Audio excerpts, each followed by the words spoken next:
बहू जब घर से निकलती है तो खुशबू लगा के क्यों निकलती है? एक जवान बेवा का क्या काम कि वो खुशबू लगाए, और फिर इतनी तेज खुशबू लगाती है, जंगल से लकड़ियां काट के ले आती है, जंगल सारे में खुशबू फैल जाती है, जिधर जाती है खुशबू लगाती है। हमें ये बात समझ नहीं आई कि आपकी बहू ये जवान बेवा ऐसा क्यों करती है।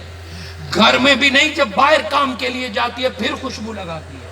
हजरत अब्दुल मुत्तलिब एक मुअज़्ज़ज़ शख्स थे, इज्जतदार थे, लोगों के फैसले करने वाले थे। आपने फरमाया तुम्हारी बात ठीक है, मैं अपने बहू से पूछूंगा फिर तुम्हें बताऊंगा। और खुद भी कई बार खुशबू महसूस की होगी, मगर देखें उस शख्स पर क्या बीती होगी कि मोहल्ले वालों ने इकट्ठे आके इतराज किया होगा। आप इस इतराज का मतलब तो समझ गए हैं। हजरत अब्दुल मुत्तलिब आए और अपने बहू को बिठाया कि मोहल्ले वाले जमा हुए, बड़ा इतराज है उनका, मेरा भी सवाल है कि आप क्यों करती हैं। कहा बाबा जान बताए क्या है। कहा जब तुम घर से निकलती हो तो खुशबू क्यों लगाती हो, बकरियों या लकड़ियों के लिए जाती हो तो खुशबू क्यों लगाती हो। हजरत आमना की आंखें नम हुई कि अब्दुल मुत्तलिब रब्बे काबा की कसम, जिस दिन से आपका बेटा अब्दुल्ला फौत हुआ है, जिस दिन से मैं बेवा हुई हूं, मैंने कभी खुशबू नहीं लगाई। का फिर सारा शहर झूठ बोलता है? का नहीं, वो भी सच बोलते हैं। का फिर माजरा क्या है? मैं खुशबू नहीं लगाती। जिस दिन से ये पाक रूह मेरे बदन में आई है, मेरे जिस्म से खुशबू ही खत्म नहीं होती। मैं जिस रास्ते से गुजर जाती हूँ मुअत्तर हो जाता है, जिस हाथ जिस शय को छू लूं वो मुअत्तर हो जाता है। ये मेरी खुशबू नहीं है, ये उस खुशबख्त की है जो मेरे बदन में है। और बाबा जान आप तो खुशबू की बात करते हैं, मैं बेवा रात को जब चारपाई पे सोती हूँ, आसमानों से मुझको सलाम की आवाजें आती है, ए मोहम्मद की अम्मा तुझे फरिश्तों का सलाम। मैं जब सुबह उठती हूँ तो मुझे सलाम आती है, और क्या पूछती हो कि मैं मोहम्मद की अम्मा जब जंगल में निकलती हूँ, हामला हूं ना, देख के चलती हूँ, किसी पत्थर पर मेरा पांव आ जाए तो वो पत्थर रुई से नरम हो जाता है, गुलाब हो जाता है। ये मेरे नहीं, ये आने वाले मेहमान की आमद है।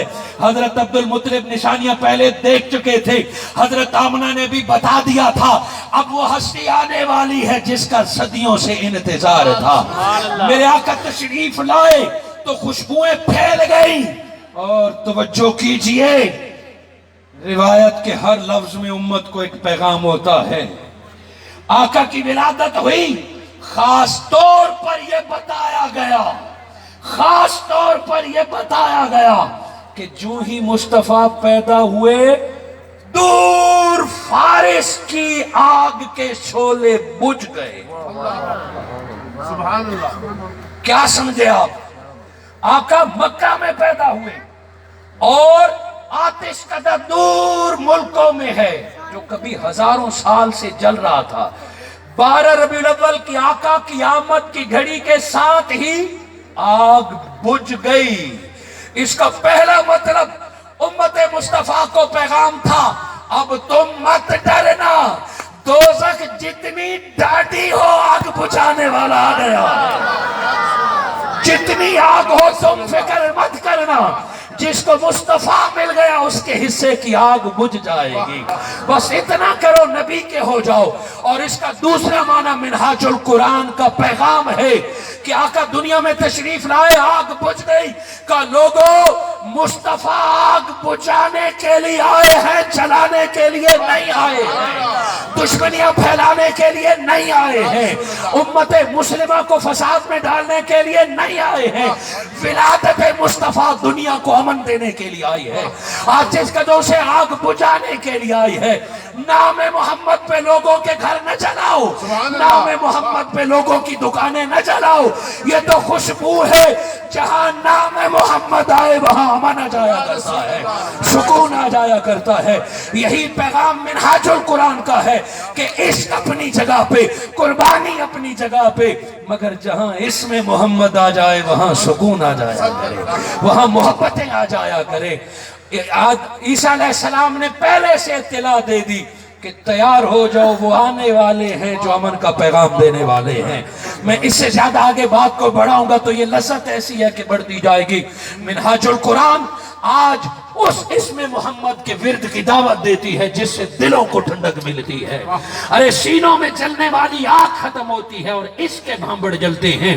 اس لفظ محمد کے ورد کا درس دیتی ہے کہ جسے محمد محمد کریں دے گزر گئی ہے۔ احد کولو احمد، احمد کولو احد، لبھیں دے گزر گئی، کہ آؤ محمد محمد کرو، اللہ تمہارا ہو جائے گا۔ یہ محفل میلاد کی کاوشیں، یہ محفل میلاد کے جلسے حضور سے غلامی کا تعلق جوڑنے کے لیے ہے۔ بزرگ تشریف فرمائیں، اس بات کے اقرار میں کوئی مذائقہ نہیں ہے کہ یہ رنگ پاکستان میں کیوں ہیں۔ امام احمد رضا بریلوی رحمت اللہ علیہ نے پچھلی صدی گھر گھر عشق مصطفیٰ کا پیغام پہنچایا، مسجد مسجد میں صلاۃ و سلام کا پیغام پہنچایا۔ میڈیا نہیں تھا، فیس بک یا ٹویٹر کی شیئر نہیں تھی، یہ احمد رضا کا عشق تھا کہ بریلوی سے لے کے منڈی بہودین تک صلاۃ و سلام پھیلا دیا۔ گھر گھر نگر نگر گلی گلی، یہ اس دور کا تقاضا تھا۔ گھر گھر نگر نگر گلی گلی حضور کا عشق عام ہو گیا، آقا کا ذکر ہونے لگا، آقا کا میلاد منایا جانے لگا۔ مگر جب یہ 20ویں صدی آئی، ضرورت اس امر کی تھی، جب دنیا نے ترقی کر لی، کمپیوٹر آ رہا ہے، ٹی وی آ رہی ہے، درود تھا گھروں میں، میلاد تھا مسجدوں میں، آقا کا عشق تھا چار دیواریوں میں۔ پھر مرد کلندر مجدد رواں صدی نے دیکھا کہ اب ٹیکنالوجی کا زمانہ آ گیا ہے، تیزی کا زمانہ آ گیا ہے، گھروں میں بیٹھ کر درود پڑھنے والوں، اب فقط گھروں میں درود پڑھنے سے کام نہیں چلے گا، نکلو مینار پاکستان کے سائے تلے آ کے دنیا کو بتا دو، اب دنیا میں مصطفیٰ کا عشق راج کرے گا۔ نعرہ تکبیر! میلاد ہوتا رہتا تو اسے پرسنل چیز سمجھا جاتا۔ مینار پاکستان کے سائے تلے ڈاکٹر طاہر القادری میلاد لے کے آ گئے۔ 33 سال پہلے اگر کوئی بتائے کہ نہیں اسی طرح آزادانہ طور پر میلاد ہوتا تو عرس ہوتے تھے، تبلیغ کے جلسے ہوتے تھے، ختم نبوت کے جلسے ہوتے تھے، سیرت کے جلسے ہوتے تھے۔ میرا کہنے کا مطلب کہ یوں چراغاں ہو رہا ہو، یوں روشنیاں ہو رہی ہوں، یوں پھول پھینکے جا رہے ہوں، اور کیا ہو، فقط آمد مصطفیٰ ہو۔ دنیا کو پیغام دینا تھا۔ منہاج القرآن نے میلاد مصطفیٰ کو مسجد، مدرسے، آستانے اور گھر سے نکال کے مینار پاکستان تلے کھڑا کر دیا، تاکہ قرارداد پاکستان اگر کمرے کی بجائے پاکستان پہ ہو، قرارداد پاکستان مینار پاکستان میں ہو، 14 اگست مینار پاکستان میں ہو، 23 مارچ مینار پاکستان میں ہو۔ کہا یہ 14 اگست کا تعلق تو صرف پاکستان سے ہے نا، قرارداد کا تعلق تو صرف ہندوستان سے ہے نا، ذکر مصطفیٰ کا تعلق پوری کائنات سے ہے۔ اب پاکستان سے یہ عشق مصطفیٰ کا پیغام پوری دنیا میں پھیلے گا۔ منہاج القرآن نے میلاد مصطفیٰ کو کلچر کے طور پر پیش کیا ہے، تہذیب کے طور پر پیش کیا ہے، پہچان کے طور پر۔ آج کے حکومت وقت نے سرکاری طور پہ اگر اعلان کیا ہے، پچھلی حکومتوں کے دل میں بغض تھا، حسد تھا، عناد تھا، وہ سمجھتے تھے کہ میلاد کا نام لیں گے تو شاید طاہر القادری کی تعریف ہو جائے گی۔ آج 12 ربیع الاول کو 35 توپوں کی سلامی ہوتی ہے پاکستان میں، سرکاری طور پر یہ نہیں ہوتی تھی۔ عاشق پاکستان میں تھے، پیر پاکستان میں تھے، تبلیغ پاکستان میں تھی۔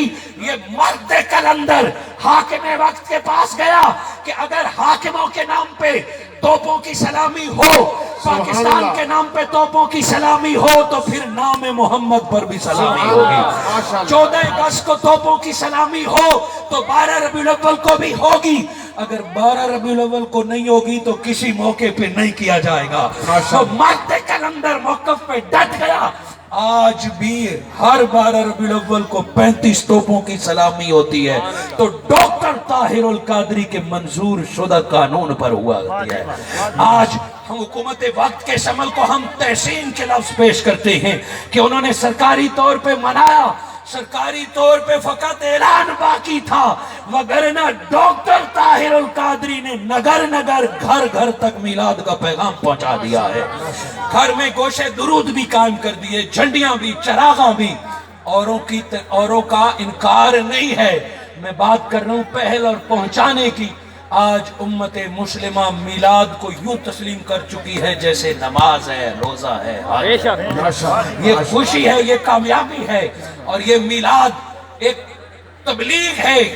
इस इतने बड़े पैगाम को देखकर ये बच्चे माओ से पूछेंगे ये क्या है, अनपढ़ खवातीन घर वालों से पूछेंगे ये क्या है, बिल्कुल अनपढ़ लोग कहेंगे क्या है। हजार